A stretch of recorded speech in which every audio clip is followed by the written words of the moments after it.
In front of me is Samsung Galaxy M55, and today I would like to show you how you can connect it to printer. Begin by opening Settings and scrolling down to access Connections. Then scroll all the way down, hit More Connection Settings, and finally select Printing.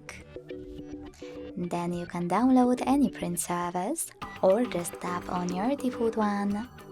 Make sure that this switcher is blue and wait. Your device is now looking for a printer, and when it finds one, it will connect to it. Thanks so much for watching. If you enjoyed this video, leave a like, comment and subscribe. Bye!